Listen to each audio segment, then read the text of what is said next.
Meilleure stratégie pour les spikes.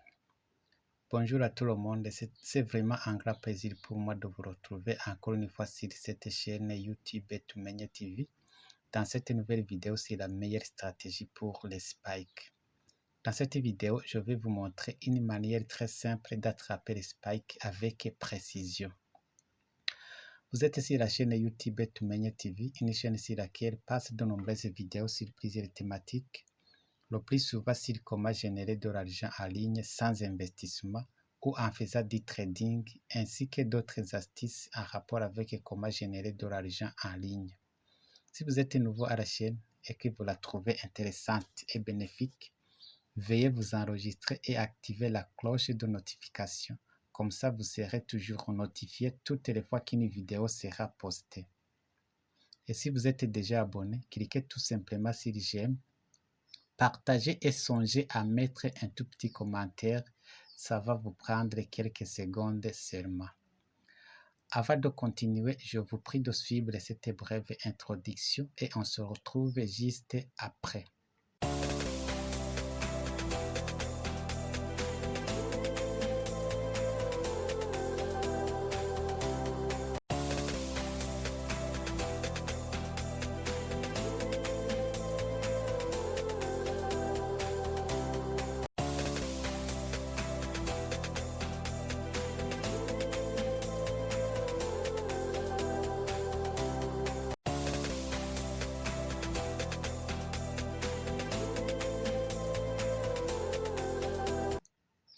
Meilleure stratégie pour les spikes. Dans cette vidéo, comme je vous l'avais déjà dit, nous allons voir comment attraper avec précision des spikes.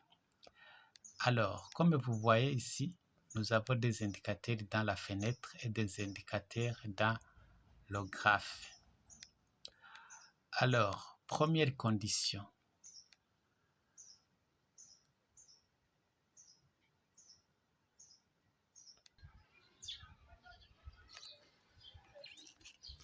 Première condition,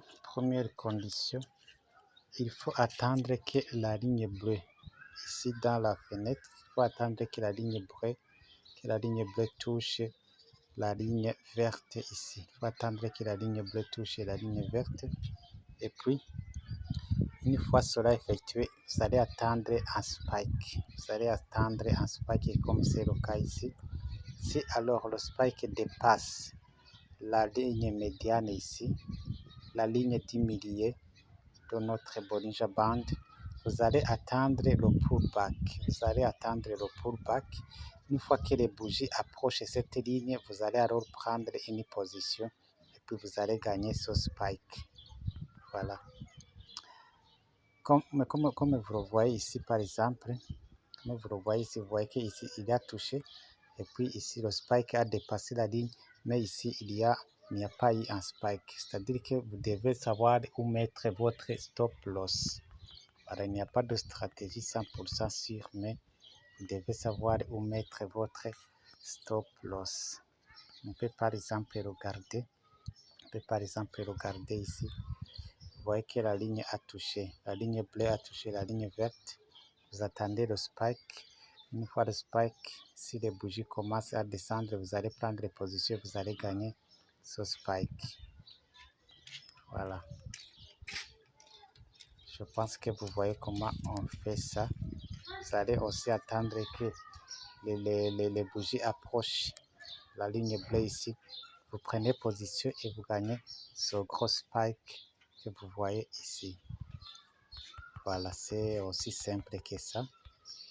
Mais vous devez savoir où mettre votre stop loss compte tenu de votre capital. Vous voyez par exemple ici, il a touché, il y a un spike. Le spike a dépassé la ligne médiane.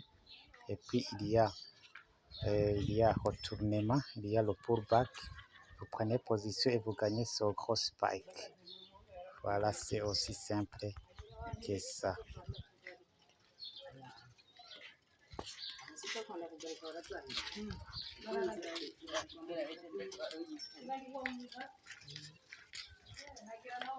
Voilà par exemple ici, il a touché la ligne verte, il y a un spike, vous attendez le retest, vous prenez position et puis vous gagnez ce gros spike que vous voyez là-bas. Vous pouvez toujours mettre votre stop loss à moins $1, moins $2, selon votre capital. Voilà. Selon votre capital, vous pouvez mettre le stop loss. Voilà, maintenant on va passer aux paramètres de la stratégie. Nos paramètres, nous avons dans le graphe, nous avons le Bollinger Band. Bollinger Band de période de C20, déviation c'est 2.00, shift 0, appliqué à close, vous utilisez la couleur de votre choix. Une fois terminé, vous allez mettre l'enveloppe, mais avant de mettre l'enveloppe, il faut mettre le LSI. Il faut mettre le LSI pour avoir le Windows, sinon l'enveloppe ne va pas se mettre là-bas. Il faut mettre le LSI et puis une fois terminé, vous allez alors mettre l'enveloppe. Vous allez mettre l'enveloppe. L'enveloppe, comme vous le voyez là-bas, vous avez période de 70, shift 0, déviation 0.900, méthode simple, appliquée à close, les couleurs, vous les voyez. Voilà, une fois terminé, vous allez faire OK et puis vous allez effacer le LSI. Une fois terminé, alors vous allez mettre le moving average. Le moving average, comme vous le voyez, période de C10, shift 0, exponentielle méthode appliquée à cause, vous mettez la couleur de votre choix. Voilà, alors mes chers amis, c'était la stratégie, la meilleure stratégie pour les spikes. La meilleure stratégie pour les spikes. J'espère que la vidéo vous a plu. Si c'est le cas, vous pouvez la partager à vos amis. Et on se retrouve juste dans une nouvelle vidéo très prochainement. D'ici et là, portez-vous bien. Au revoir.